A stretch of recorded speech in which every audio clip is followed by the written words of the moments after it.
All right. We've been doing a lot with ratio tables this year, and I just want to make sure we're all on the same page about how we can use them, what they are, because I'm seeing a lot of awesome strategies using these. So you might see ratio tables set up vertically, horizontally. It does not matter.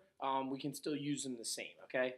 Things we've used it for ratio tables is multiplying, finding equivalent fractions, especially when you need to add and subtract, and also finding which thing is the better buy.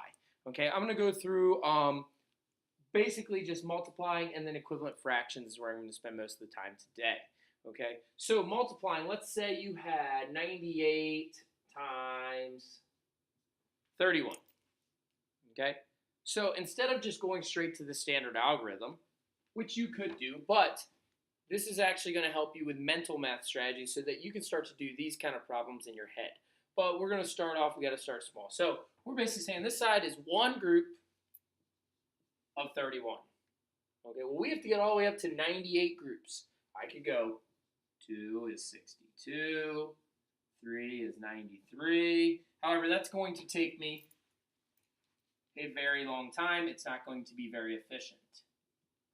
Okay, but I can realize, oh, I can go by 100. That gives me 100 groups. So I multiply by 100 over here, 3,100. That's very close. Well, also looks like I need to subtract 2. So 2 groups was 62. So from 100, I subtract 2 to 98. But over here, since it's 2 groups of 62. So I come over here, 3,038.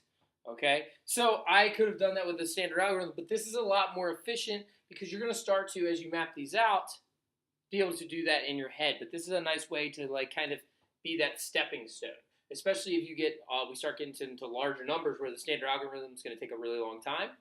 You can do this a lot more efficiently. Okay, you can do the same thing going that way. Okay, now another thing is sometimes we're adding and we need to find, okay, so 3/5 plus 2/7. And I need to get a common denominator. Okay, well, I'm not going to go through how to find a common denominator. That's not what this video is about. I can tell that it's going to be 35. So I go in here, and for 3/5, all right, I know that the 5 needs to turn into a 35, so I multiply it by 7, which means I need to multiply the top also by 7. We also said this is the exact same thing as multiplying by 7 over 7, but some just like it as a visual this way. So I have my 3/5. I also need to do one for my 2/7 times 5, 35 times 5, 10. Now I can go back and plug these in.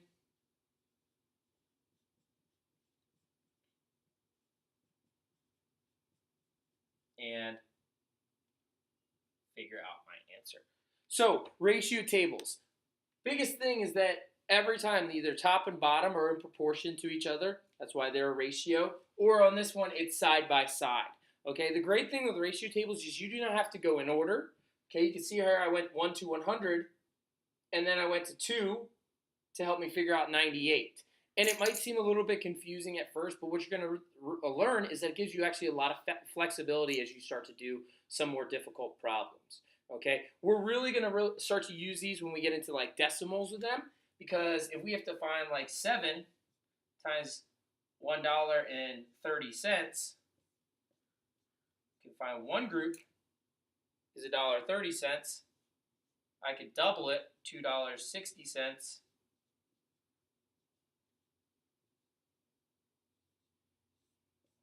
I can double it again, $5.20.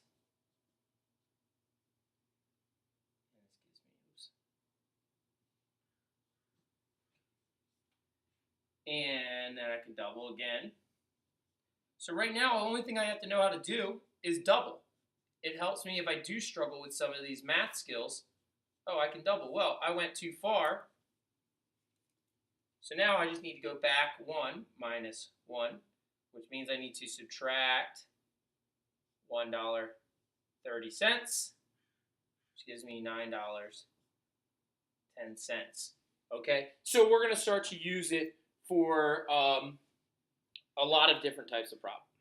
All right, so these are ratio tables at a glance, and we'll be getting a lot more into them this year. All right, thank you.